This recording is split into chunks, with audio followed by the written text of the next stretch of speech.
Welcome back, everyone, to the Our Playtrix Reality YouTube channel. Today, it may not be as much about the Seraphim Serenade, but I might get some Keziah messages in later. Um, what's what really wants to channel through is my Blue Fire Phoenix spirit, and I'll be bringing that through. I could also give a little bit of context that um, I feel my Blue Fire Phoenix integrated with me in a deeper way, kind of like my second walk-in, and it's been there helping with my transformation and evolution. And so we will see what it says, and it has some universal messages too. Um, so I'll bring it through. And then I'm also joined with my friend and colleague, Derek Ivy, who is also a certified hypnotherapist and Reiki master. We're both quantum healers, and so he'll also be doing some all that is channeling a little bit later, and we might do some trading off of that. So without further Hey ado, everyone, thanks for having me, Troy. it's really a pleasure. Um, yeah, I love having guests and of course questions, and like-minded groups are always welcome. So without further Beautiful. ado, I'll get into it.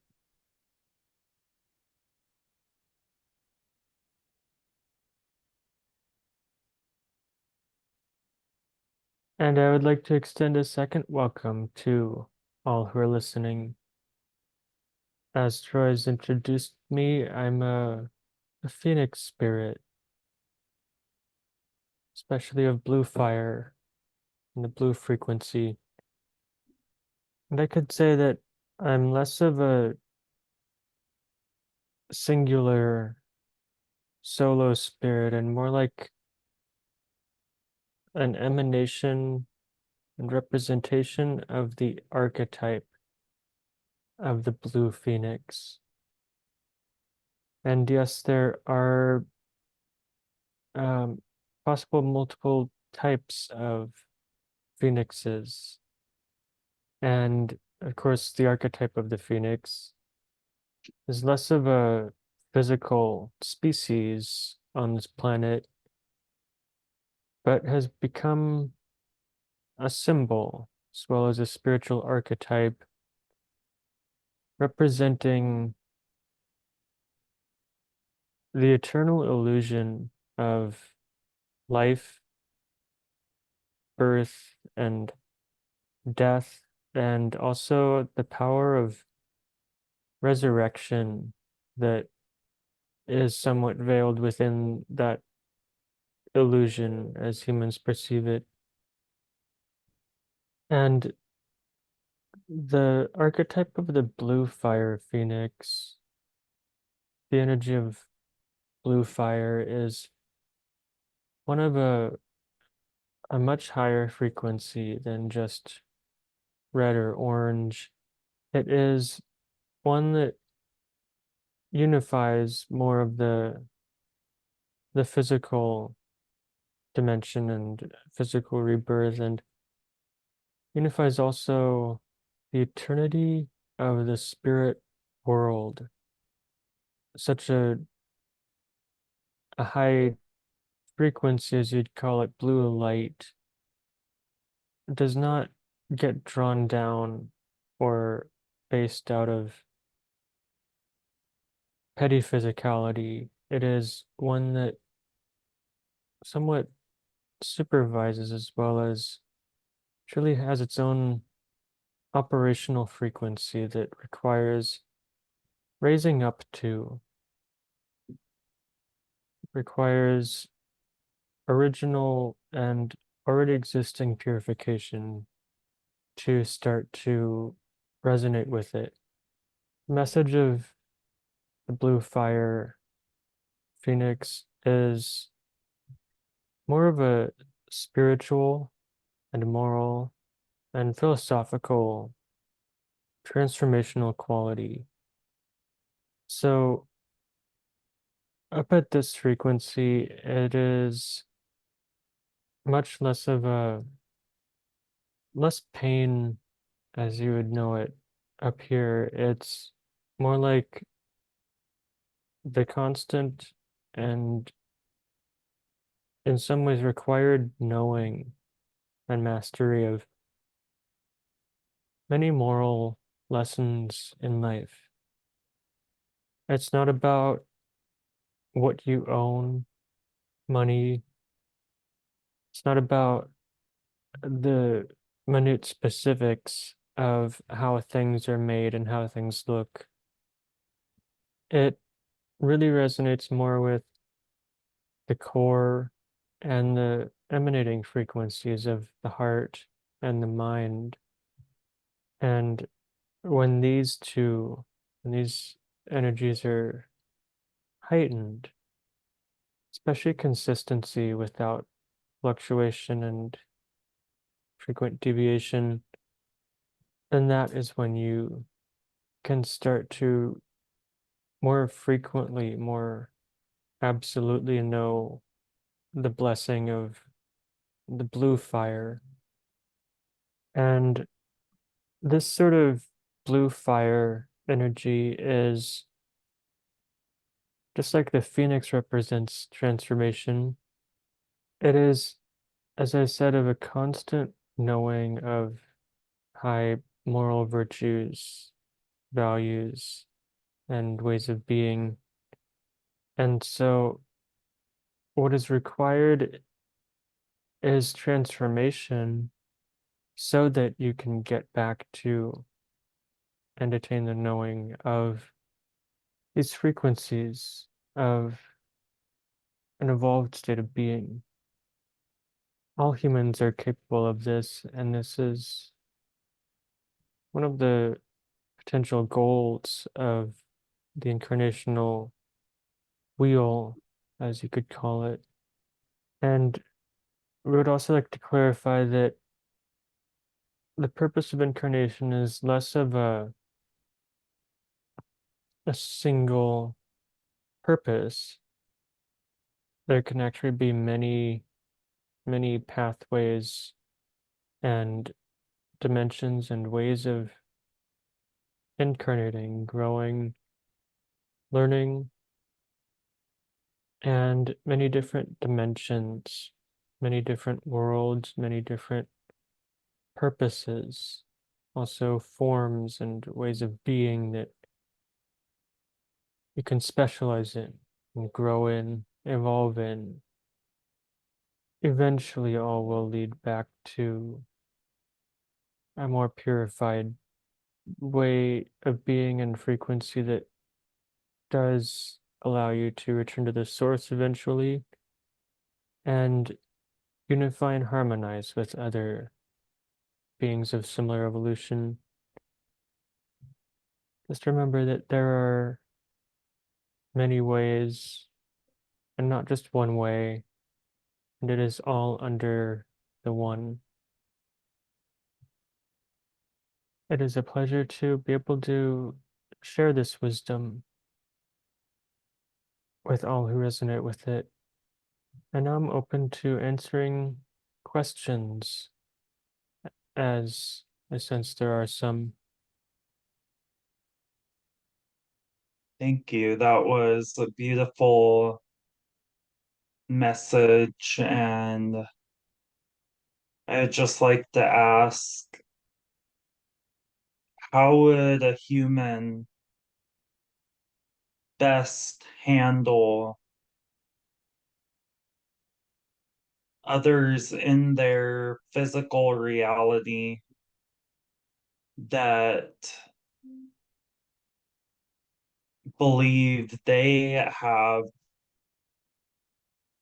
the way instead of this one way that you speak of? We can certainly recommend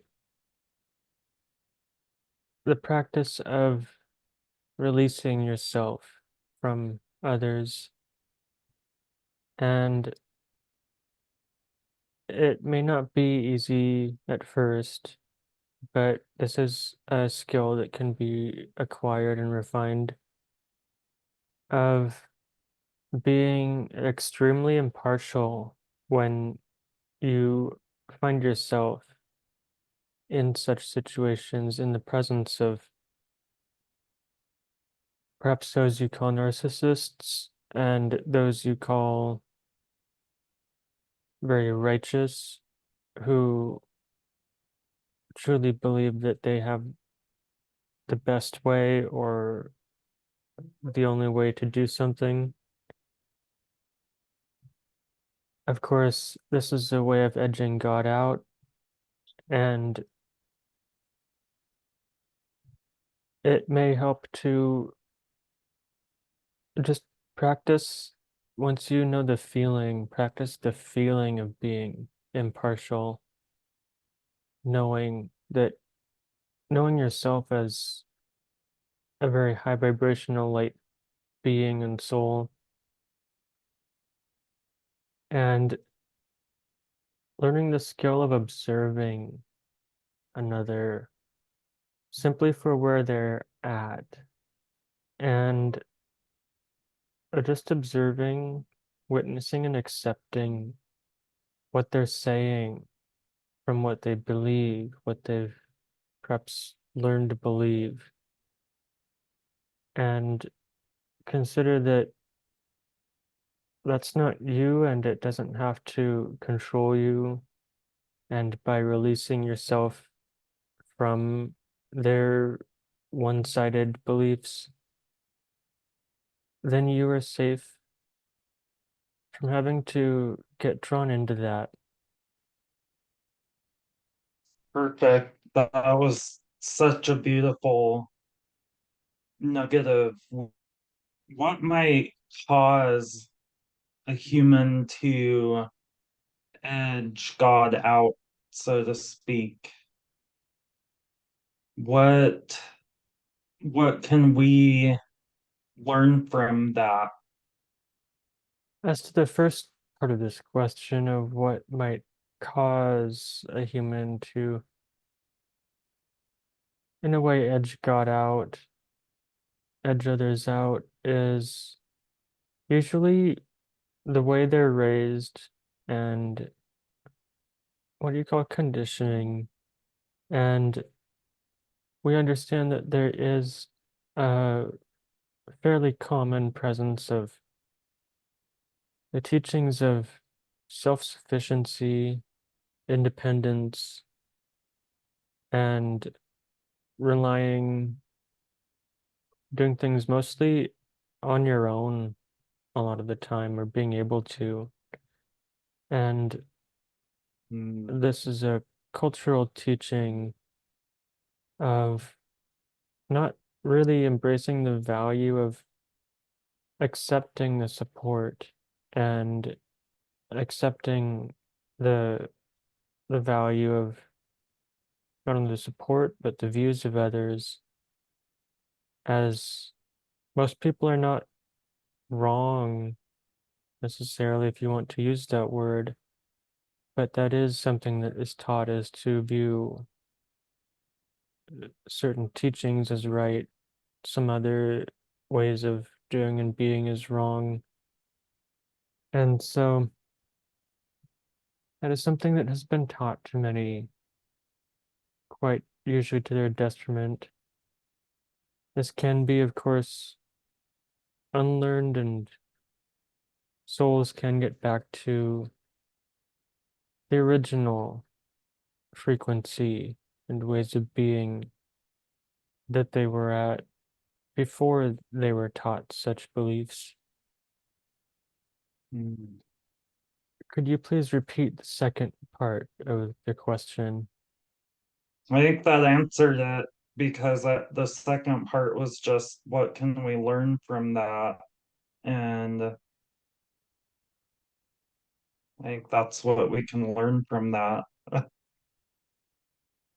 But that did bring another question, and that is trying to think of the best way to Okay, so how do these people that edge God out and only see things a certain way, are they aware of how this affects other beings who are pure and have good intentions?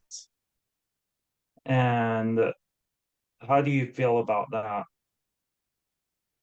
How do What they experience? Do they know the effect that it has? Are they even aware of that, or are they aware of that and choose to edge God out anyway? quite often many individuals who are a bit more self-centered, narcissistic, self-sufficient, and conditioned to live in the ways of a common society are often less aware of the feelings of others. And some of this is by genetics and family upbringing, and also sometimes their souls have not developed such sensitivity. And so this is just how some people have learned to be, and they learned from a very young age that it is normal. Certain ways are normal of not necessarily being highly tuned into the feelings of others or considering what your words and what your attitudes may do to others or have an effect on others who are sensitive and a bit more open to how that feels. And so many people honestly just were not taught that that is a problem or that that is something to be concerned of. They were not taught to be concerned with what you would call empathic and highly sensitive people. And so, a way of remedying that, although it's not necessarily quick and easy all the time, is when you can, and you can, of course, utilize your own power of voice, you can learn to speak with the person, voice how you're feeling about what they're saying, the way they're coming across to you. And it may take one talking to or sometimes multiple, but simply creating a dialogue to help them understand how they may be coming across to you and others who may be put off by what they're saying and ways that they are portraying themselves and treating others. What should a human do with people who are in empathic and highly sensitive realms that are really, they're not fully like in their alignment, and they still have a lot of this edging God out energetic patterns that, but they're in this work of working with empathic and highly sensitive souls. And I know there's a reason for that, they're here to teach us things, but help me understand more what would draw someone into realms of helping empathic and highly sensitive people, but at the same time having this animosity Yes, what we can say on this point is that in truth, most people have some level of empathy and sensitivity. Many are somewhat conditioned to not pay deep attention to it. Some naturally are more sensitive than others. And so, even though some empaths or somewhat sensitive people have the sensitivity and want to help others, there's still a commonplace culture that has penetrated and affected almost all industries and ways of business that some more sensitive and helpful types of people want to work with others, heal others, um, help others work through their problems. But then there can still be this teaching of somewhat clinical, mainstream, kind of watered down and very controlled, very more intellectual or somewhat one-sided beliefs and ways of understanding things, doing business. And so some people do get caught up in that, do also resonate with more of that, but then have forgotten to also pay a bit more attention to the energy of their soul, the energy of other people's souls beyond what they've been taught or told by others. Mm. Many people have forgotten again why they even started a journey, why they wanted to help others, and they've forgotten their original purpose. And so they started a journey, went to this and that school, learned from people, attained skills, but some of that was not completely their original purpose either, but they still went through that and then they accepted it as who they are and how to be with others.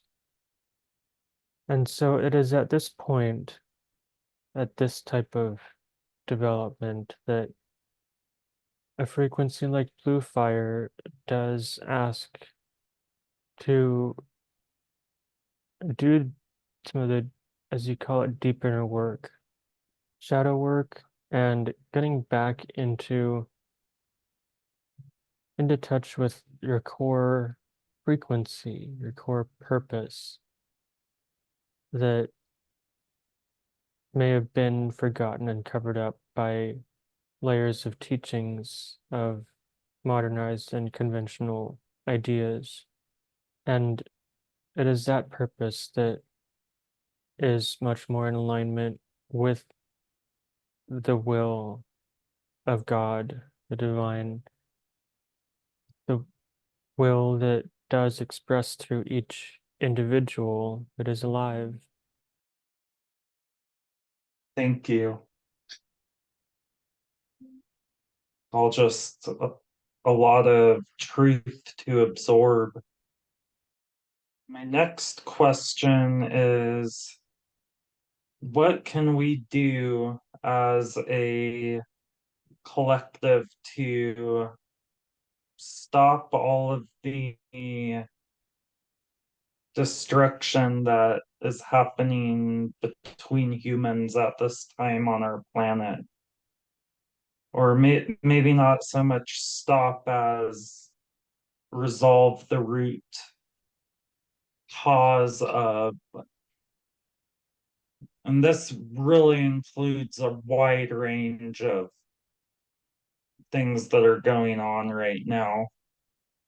on our planet.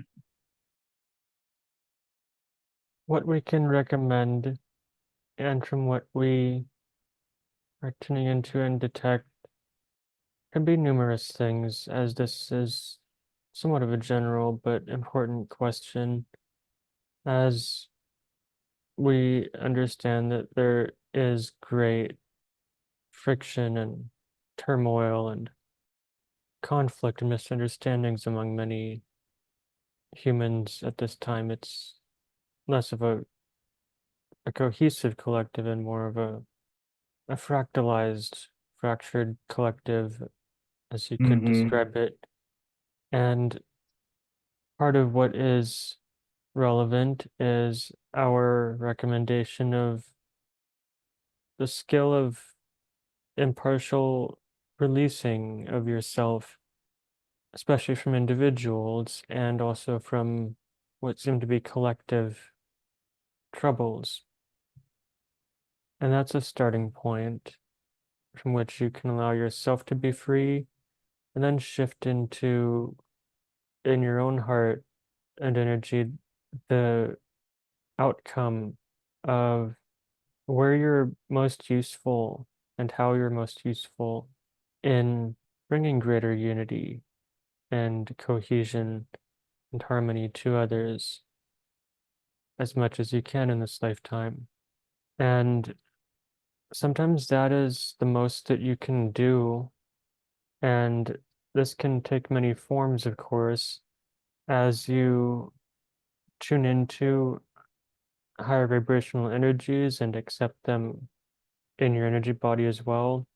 You, as you probably already know, you will become much more impassioned, enlivened, and vitalized to start to take action, start to speak out, become something of an activist on advocating for and speaking about certain issues that have become commonplace. And as you act from your place and core of truth that you truly feel enlivened by, then that is where others hear you from. The others who will listen to you and start to heed your words, even though you don't know a lot of them and you don't know the impact you're also having on many who resonate and who listen to what you're saying. Mm-hmm. And sometimes this can take the form of things such as videos, online blogs and forums, groups, and just having conversations with a lot of people. Sometimes it's about getting into perhaps interviews and reaching wider audiences. Sometimes it's about connecting with organizations or even higher level members in organizations and creating content that can reach the audiences of such organizations. And of course, specialization, expertise helps in these matters of what you truly care about, bringing that expertise into everything that you're sharing. Beautiful. Just as it may help to be impartial and released from your desired outcome of how to help others, simply just act from where you're at. And as you see things unfolding, as you see impact happening, allow that to be. Know that sometimes it is step by step, sometimes it is growth. Sometimes, though, at other times you will have some things like beginner's luck and great luck to go big and find yourself in great success in certain areas. And always remember your virtues and morals. Beautiful. Is there anything else that we need to know from you, Blue Phoenix? And I'm taking notes on all of these to integrate this knowledge into what Troy and I do in the world and what I do in my business of helping others with hypnotherapy and energy healing and applying this as a conscious creator on our planet. What else do we need to know to that you want us to help with on the earth plane? What we will always recommend is to act from an impassioned state from your heart. That will never go wrong as long as it is for the benefit of others and all and a good purpose. Beautiful. And we can recommend if you do have a, a heartfelt desire, a need, a project that you may need a little help with, assistance from others with perhaps money or also space, resources, it never hurts to ask. If you ask in honesty, quite often you will be blessed and pleased with the help and the rewards that you receive. For now, we leave you with that and wish great blessings for all. Thank you so much for those messages. Mm.